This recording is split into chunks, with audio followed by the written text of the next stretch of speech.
Vous écoutez Boostez-vous, le podcast dédié au coaching mindset au féminin. Bienvenue par ici pour l'épisode 7 du podcast où on va parler des 4 vérités sur le repos. Je suis hyper contente de vous retrouver pour ce 7e épisode du podcast et si vous écoutez ce podcast pour la première fois, je suis ravie de vous accueillir par ici. Je m'appelle Camille et je suis entrepreneur et coach certifiée. J'accompagne principalement les femmes actives, les mères actives, qui veulent se construire une carrière ou un business, tout en faisant de leur vie personnelle et de leur vie de famille leur priorité. Les femmes qui veulent poursuivre leurs rêves et leurs ambitions, celles qui veulent s'engager dans un métier qui leur tient à cœur, tout en ayant du temps pour elles-mêmes et pour leur famille.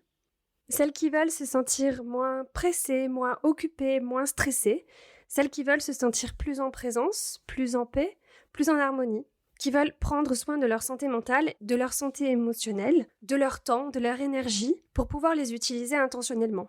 Pour avoir l'impression de vivre pleinement leur vie, sans avoir ce sentiment d'être emporté ou d'être ballotté par le flot des événements, voire peut-être parfois carrément d'être spectatrice de leur propre vie. Je suis hyper contente de vous partager cet épisode qui est le premier d'une série de 2 épisodes où on va parler du repos. Un sujet qui est très important quand on veut se construire une vie qui a du sens, une vie qui nous paraît alignée, et je vais vous expliquer pourquoi. Si vous écoutez ces épisodes au moment de leur sortie, on est en plein été. Ces épisodes vont sortir fin juillet et début août. L'objectif de ces 2 épisodes est double. D'abord, j'ai envie de vous donner des outils, des conseils pour vous reposer vraiment pendant vos vacances si vous êtes en vacances. Et deuxième objectif, c'est de vous donner des clés pour vous reposer aussi en dehors de vos vacances. C'est-à-dire de sortir de cette idée que le repos est réservé aux vacances, mais plutôt essayer de voir comment on peut faire du repos un élément essentiel de nos vies quotidiennes, aussi remplie et mouvementée soit-elle. Donc si vous écoutez cet épisode au moment de sa sortie, que vous êtes en vacances ou que vous le serez bientôt, je vais vous donner plein de conseils pour profiter au maximum de la pause estivale pour vous reposer vraiment. Et si vous écoutez ces épisodes à un moment où vous n'êtes pas du tout en vacances, vous allez aussi y trouver plein de ressources, plein d'idées, plein de choses à essayer, à tester pour pouvoir trouver du repos dans votre quotidien et surtout changer votre façon de considérer et de voir le repos. Et dans l'épisode d'aujourd'hui, on va surtout parler justement de notre état d'esprit autour du travail et du repos, de notre mindset autour de cette notion de repos. Cet épisode, il est fait pour vous si vous êtes quelqu'un d'ambitieuse, de parfois perfectionniste, que vous avez le sentiment de vouloir tout faire et de tout bien faire. Si vous vous sentez souvent épuisé, dépassé, fatigué et que vous essayez de suivre le rythme tout le temps, de faire tout ce que vous avez à faire dans vos journées, et si vous désespérez de finir votre to-do list interminable un jour, si vous vous reconnaissez là-dedans, alors le repos c'est peut-être un concept un peu étrange pour vous. Peut-être que vous avez l'impression que le repos ça doit attendre le week-end, ou les vacances, ou quand les enfants ne sont pas là, ou quand la to-do list est terminée. Peut-être que vous avez l'impression que le repos n'a tout simplement pas sa place dans votre vie de working mom, de working girl, votre vie qui est rythmée par ces to-do list interminables. Et peut-être que votre seul moment de vrai repos, c'est votre temps de sommeil. Pourtant, on en reparlera, mais le sommeil et le repos sont 2 choses un petit peu différentes. Sommeil et repos, ce sont 2 éléments qui sont essentiels pour se créer une vie dans laquelle on se sent bien, dans laquelle on se sent plus enligné. Une vie qui ressemble à la vie qu'on a vraiment envie d'avoir. Pourtant, dans la culture populaire aujourd'hui, dans le monde dans lequel on vit, le repos, il nous paraît souvent secondaire. On vit dans une société qui valorise le faire, qui valorise l'occupation, l'agitation, l'activité et la productivité. Comme je vous le disais, dans cet épisode, on va parler de mindset et des fausses croyances qu'on a parfois autour de cette notion de repos. Et donc, je vais vous partager 4 vérités sur le repos et on commence tout de suite avec la première. C'est que le repos, ce n'est pas un luxe, ce n'est pas une récompense. C'est pas quelque chose de facultatif, c'est bien un élément qui est essentiel à notre bien-être émotionnel et mental. On ne doit pas le considérer comme une récompense qu'on doit réserver pour plus tard, quand on aura fini tout le reste, quand on aura checké toute la to-do list. Pourtant, c'est souvent comme ça qu'on le traite. C'est-à-dire qu'on va considérer le repos comme une récompense qui est réservée pour les occasions où on va s'accorder quelques heures de temps en temps, ou les occasions où on va partir en vacances et mettre sa boîte mail en autorépondeur. Mais on se sera épuisé les quelques jours, les quelques semaines avant pour que tout soit en ordre avant de partir. Pendant longtemps, j'ai associé le repos à une récompense. J'avais en tête des pensées du type « j'ai le droit de me reposer, j'ai mérité de me reposer parce que j'ai bien travaillé ». Que ce soit à l'école, au travail, après ma journée ou ma semaine de travail, j'ai fonctionné comme ça pendant des années. Ça a commencé à se compliquer quand je suis devenue maman, d'abord, parce que les moments dédiés au repos sont devenus plus rares. C'est devenu encore pire quand je suis devenue entrepreneur. Parce qu'au début, j'avais pas les résultats que je voulais dans mon entreprise. Par exemple, avant de réussir à vendre pour la première fois un service, je me disais, je ne mérite pas de me reposer parce que je n'ai pas réussi à atteindre mon objectif qui était de vendre mon premier coaching. Donc dans ma tête, je ne méritais pas la récompense du repos. Et quand on pense comme ça, le problème c'est que ça ne s'arrête jamais. Parce qu'il y a toujours un nouvel objectif, il y a toujours un nouveau point d'arrivée, et on peut en permanence se dire, je me reposerai quand ? Quand j'aurai atteint mon objectif financier, quand j'aurai terminé mon projet, quand le petit dernier fera ses nuits, quand les enfants seront plus grands, etc., etc. Le truc, c'est qu'en tant qu'être humain, on n'est pas créé pour se reposer plus tard, ou un jour, ou une fois de temps en temps, quand tout sera terminé. On est créé, nos corps, nos esprits sont conçus pour le repos intentionnel et quotidien, pour que ça fasse partie de notre vie quotidienne, que ce soit intégré à nos rythmes quotidiens chaque jour, et pas juste quelques semaines dans l'année. C'est de ça qu'on va parler aujourd'hui, du repos en vacances et du repos dans notre vie quotidienne. Alors, je vous vois venir, je sais que l'idée du repos dans une vie qui est déjà très occupée, très chargée, ça peut vous paraître impossible. Si vous êtes une femme qui travaille, qui a un travail prenant, si vous êtes une maman active, vous êtes peut-être en train de vous dire « Ah, sérieusement, encore un truc de plus pour lequel il va falloir que je trouve du temps et que je fasse de la place dans ma vie alors que ça déborde déjà de tous les côtés. » Si vous pensez comme ça, je vous comprends à 200% parce que je suis passée par là. On a tellement l'habitude de ne pas vivre avec le repos, ça fait tellement pas partie de nos priorités quotidiennes que c'est difficile de l'envisager comme ça.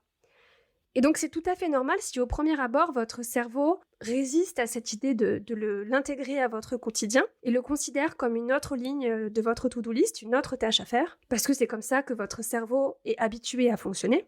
Et justement aujourd'hui ce que j'aimerais c'est vous aider à changer votre vision des choses, vous aider à changer ce paradigme qu'on a sur le repos. Et ce que je veux vous proposer aujourd'hui comme pensée, c'est que le repos, il est aussi important pour vous que la nourriture que vous mangez ou que l'air que vous respirez ou que l'eau que vous buvez ou la qualité de votre sommeil. On vit dans un monde qui nous dit que l'occupation et la productivité, c'est comme ça qu'on devrait mesurer l'efficacité et la qualité de nos journées. Mais c'est pas parce qu'on vit avec cette injonction à la productivité que ça veut dire que ce mode de vie nous convient et nous est profitable sur le long terme. Quand on a envie de reprendre le contrôle de sa vie, de reprendre les commandes et de se sentir mieux sur le long terme, peut-être que ça veut dire de justement vivre différemment, en faisant des choix qui semblent différents de ceux qu'on a pu faire par le passé, peut-être aussi des choix différents de ceux des voisins, des amis, de la famille, des collègues. Et ces choix-là, ils sont souvent nécessaires quand on a envie de donner la priorité au repos, alors qu'on vit dans un monde qui est centré sur la productivité, sur le toujours plus, sur le faire tout le temps et faire toujours plus. Dans le prochain épisode, je vais vous partager mes conseils pour intégrer du repos dans votre quotidien, dans vos semaines, même si elles sont déjà très chargées. Mais avant ça, je voudrais prendre le temps dans l'épisode d'aujourd'hui de définir le repos, parce que ça va nous permettre de bien comprendre de quoi on parle, et ça va déjà vous donner des pistes de réflexion pour vous demander quelle est aujourd'hui la place du repos dans votre vie, quelles sont les pensées, les croyances que vous entretenez à propos du repos, et surtout quelle place j'ai envie de donner au repos dans ma vie à partir de maintenant. Donc pour commencer par la définition du repos, le repos, il faut le considérer comme un moyen de recharger nos batteries, mais pas seulement. Ça, c'est un aspect du repos, mais la notion de repos, elle va un petit peu plus loin que ça. Le repos, en fait, c'est ce qui nous ressource, c'est ce qui nous nourrit, c'est ce qui nous remplit, c'est ce qui nous illumine de l'intérieur, en quelque sorte. En fait, c'est ce qui nous rend vivants, c'est ce qui nous fait nous sentir vivants. Alors, ça inclut le sommeil, puisque c'est ce qui, littéralement, va recharger nos batteries. C'est par le sommeil qu'on va se recharger, refaire le plein d'énergie physique et mentale et émotionnelle. Mais le repos, ça va au-delà du sommeil, c'est plus que ça. Et d'ailleurs, je suis convaincue qu'une des raisons pour lesquelles beaucoup d'entre nous se sentent constamment vidés, épuisés, fatigués, qu'on a cette impression d'être à sec, d'être complètement à plat, même si on a notre quota de sommeil, c'est parce qu'en fait, on passe nos journées dans la hâte, dans la frénésie, dans la précipitation constante. On passe d'une tâche à l'autre, d'une occupation à l'autre, d'une sphère de notre vie à une autre, dans un rush constant, perpétuel. On est sollicité en permanence et on répond à toutes ces sollicitations, toujours avec cet empressement et cette frénésie. Et on fait tellement d'efforts pour tout faire, pour cocher toutes les cases de cette fameuse to-do list infernale, qu'on arrive en fin de journée complètement vidé. et avec cette impression parfois d'être passé à côté de la vie et de ce qui compte vraiment. C'est peut-être votre cas si quand vous êtes au travail, vous pensez à vos enfants, mais quand vous êtes avec vos enfants, vous pensez à toute la liste de choses que vous n'avez pas terminées au travail.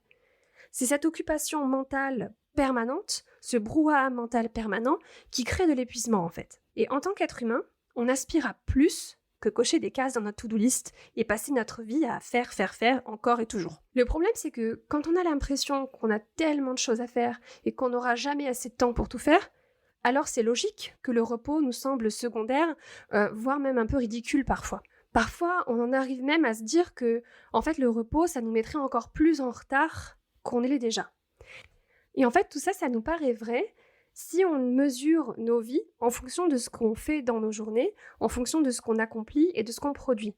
Mais au fond, si on se fait une petite introspection, je pense qu'on sait que ce n'est pas vrai. Je suis persuadée qu'on a tous la conviction profonde qu'on est destiné à plus que ça, qu'on est destiné à plus qu'une vie d'obligations et de choses à faire. Et la crise de Covid qu'on vient de traverser pendant presque 2 ans et demi maintenant, elle a mis le doigt là-dessus, sur cette conviction profonde qu'on mérite mieux dans nos vies que de se réveiller le matin, faire des choses, cocher des cases jusqu'à l'épuisement, puis aller se coucher et recommencer le lendemain. Un peu comme des hamsters dans leur roue. Pourtant, quand on est pris dans le tourbillon de l'urgence de nos vies quotidiennes, on a l'impression que ce schéma, que cette répétition est nécessaire et que c'est comme ça que ça fonctionne. Du coup, on continue. Et on réserve le repos pour le week-end, le soir éventuellement, mais le week-end ou le soir, on a toujours tellement de choses à faire aussi, surtout quand on est parent, qu'on va se retrouver à faire toutes les tâches qu'on n'a pas le temps de faire la journée, on va les faire le soir ou le week-end, le ménage, les lessives, l'administratif, les courses, etc. Alors on réserve le repos pour les vacances. On le réserve pour plus tard, pour quand on aura plus de temps. Ou alors on se dit carrément qu'on se reposera quand on sera à la retraite. Mais la vérité sur le repos, quand on aura le temps, c'est que le temps, c'est pas quelque chose qui arrive un jour en fait. Ce qui nous amène à notre deuxième vérité sur le repos, c'est que le vrai repos est intentionnel. C'est pas quelque chose qui va nous tomber dessus par hasard, on doit le choisir volontairement, on doit le décider en avance et le planifier. Le repos, le vrai repos, nous demande une action délibérée, un choix conscient. Parce que si je ne prévois pas de repos et si je ne protège pas ce temps de repos, ce temps pour faire les choses qui me nourrissent, qui me donnent l'impression d'être vivante, alors ça n'arrivera jamais. Parce qu'il y aura toujours quelque chose qui me paraîtra plus urgent et plus important. Et on a tendance souvent à réduire notre temps de repos. Par exemple, quand on a beaucoup de choses à faire, on se dit j'ai qu'à réduire mon temps de sommeil. Mais à quel moment on s'est dit que ça c'était une bonne idée en fait ? Et la troisième vérité sur le repos, c'est que le repos, ce n'est pas de la paresse. On est beaucoup à avoir construit notre identité personnelle et notre valeur personnelle sur notre productivité, sur notre capacité à faire des choses, sur nos accomplissements et sur nos réalisations. Et quand on a construit notre identité comme ça, en fait, on a lié notre valeur personnelle en tant qu'individu à tout ce qu'on fait et à tout ce qu'on produit. Et quand on raisonne comme ça, le fait d'être une personne très occupée, d'être une personne débordée, c'est quelque chose qui va être valorisé socialement. Donc on va se sentir valorisé socialement quand on est débordé et occupé. On a tout en tête le mythe de la Wonder Woman, celle qui gère tout sur tous les fronts. Et au fond, on est toutes plus ou moins conditionnées pour avoir envie de lui ressembler à cette Wonder Woman. À l'inverse, une personne qui nous dirait, surtout une femme ou une maman ou une entrepreneur, qui nous dirait qu'elle n'est pas particulièrement débordée, ça nous paraîtrait hyper louche. Ça nous paraîtrait suspicieux et on se demanderait même si cette personne, elle serait pas en train de nous mentir ou alors si elle serait pas un petit peu feignante sur les bords, quoi. Et quand on a attaché notre valeur personnelle à nos réalisations, à nos accomplissements, alors l'idée de se reposer plus, de se reposer davantage, c'est très inconfortable parce que ça nous paraît être de la paresse. Ça nous semble pas productif du tout, voire contre-productif de prendre du temps de repos quand on est dans ce paradigme de plus je produis, plus j'ai de valeur. Parce que ça voudrait dire que si je prends du temps de repos, si je prends du temps pour moi, j'ai moins de valeur alors. Et c'est souvent un raccourci que fait notre cerveau quand il a associé valeur personnelle et productivité. Et donc ici, j'ai vraiment envie de vous proposer de changer ce regard sur le repos, parce que la vérité, c'est que le vrai repos, c'est le contraire de la paresse. On est fait, en tant qu'être humain, pour le repos intentionnel. Le fruit de notre repos, c'est qu'on va être plus reposé, évidemment, on va se sentir plus énergique, plus créatif, et au final, ça résultera à une meilleure productivité. On sera beaucoup plus productif qu'on aurait pu l'être si on était fatigué ou si on avait ce sentiment d'être complètement vidé, complètement à plat. Quand on fait de la place dans sa vie pour du vrai repos, on va se remplir, on va se ressourcer, on va se recharger. Et quand on prend du temps pour se reposer vraiment, quand on prend du temps pour vivre des expériences, des événements qui ont du sens pour nous, qui nous procurent de la joie, du plaisir, quand on prend du temps pour vivre des choses qui sont importantes pour nous, qui ont du sens, qui vont nous nourrir, alors oui, on va être beaucoup plus productif dans les moments de travail. On va avoir une utilisation de notre temps plus intentionnelle, plus créatif, on va réussir à travailler plus intelligemment, plus efficacement, et on va pouvoir prendre des décisions beaucoup plus facilement en fait, plus intentionnellement. Je suis sûre que ça vous est déjà arrivé en fin de journée, enfin moi ça m'arrive souvent en tout cas, en fin de journée ou les jours où je suis fatiguée, de passer un temps pas possible sur une tâche sans réussir à la terminer. Puis quand je m'y remets le lendemain, en quelques minutes, c'est plié. Donc vraiment cette idée que repos et productivité, en fait ce sont les deux côtés d'une même pièce. Et quand on prend du temps pour du vrai repos, c'est vraiment du gagnant-gagnant sur notre productivité. Et enfin, quatrième vérité sur le repos, c'est qu'il n'y a pas de bonne façon de se reposer. Et il n'y a pas de recette universelle du repos. Par exemple, ce qui est reposant et ressourçant pour moi peut être carrément fatigant ou ennuyeux pour vous. Et il n'y a pas de liste de choses à faire et de choses à ne pas faire quand on parle de repos, et le repos n'exige certainement pas la perfection en fait. Il n'existe pas de recette miracle du repos qui fonctionnerait pour tout le monde et à tous les coups. Il n'y a pas non plus un certain nombre de minutes par jour, par semaine, par mois que vous devez consacrer au repos pour que ce soit efficace et que ça ait un effet sur vous en fait.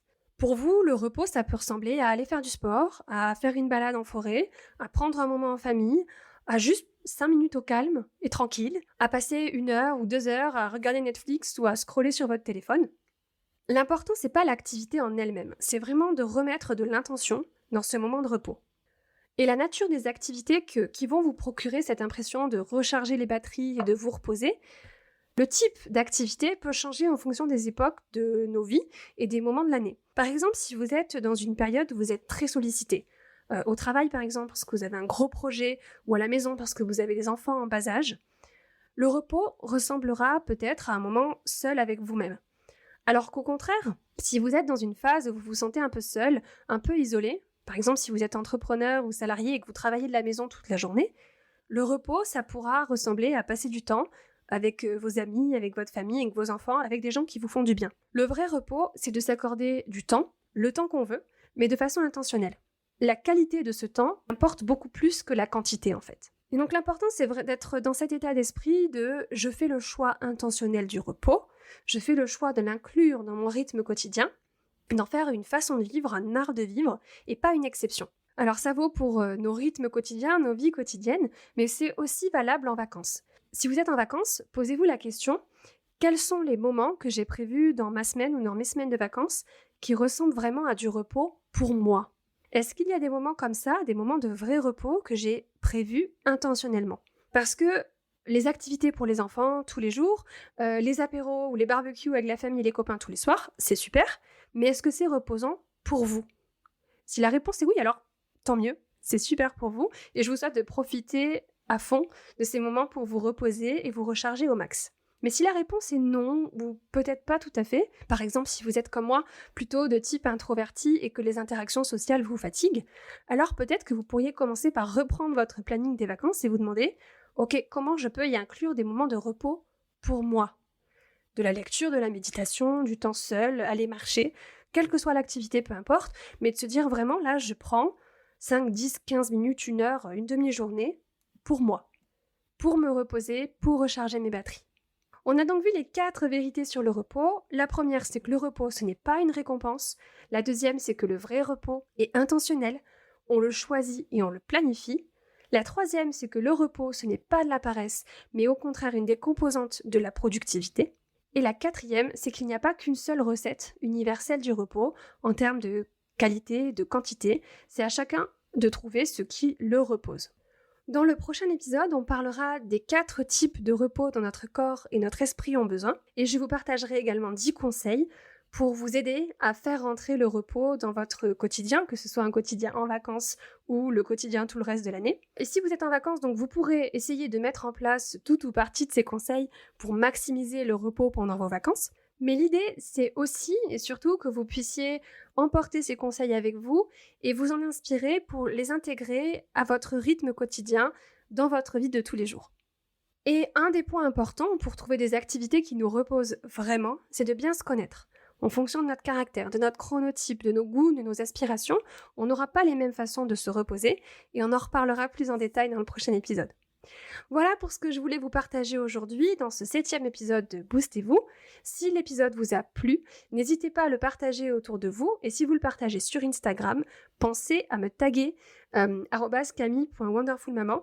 J'adore découvrir vos partages et apprendre à vous connaître en tant qu'auditrice ou qu'auditeur de ce podcast. C'est la fin de cet épisode. Si vous entendez ce message, c'est que vous êtes resté jusqu'au bout et pour ça, je vous remercie du fond du cœur. Si cet épisode vous a plu, plusieurs options pour soutenir le podcast. Vous pouvez laisser un avis 5 étoiles sur Apple Podcast ou sur Spotify. Vous pouvez partager cet épisode, le podcast et le Summer Bootcamp autour de vous à toutes les personnes à qui il pourrait être utile. Vous pouvez aussi vous abonner au podcast sur la plateforme d'écoute de votre choix et vous serez notifié des nouveaux épisodes chaque semaine. Vous pouvez me retrouver sur les réseaux sociaux, je vous mettrai tous les liens en description de cet épisode. Vous retrouverez sur le site internet wonderfulmaman.com les notes de l'épisode avec des liens vers les ressources dont je vous ai parlé. Vous pourrez aussi réagir, poser vos questions dans les commentaires et je me ferai un plaisir de vous lire et de vous répondre. Et si ce que vous avez entendu ici vous a plu, rejoignez la newsletter de Boostez-vous. Vous y retrouverez mes meilleures astuces, mes conseils, des coups de boost et plein de contenus exclusifs. Vous aurez aussi accès à plusieurs cadeaux de bienvenue, mais je ne vous en dis pas plus pour ne pas gâcher la surprise. Merci encore et on se retrouve la semaine prochaine avec un nouvel épisode. À la semaine prochaine, bisous!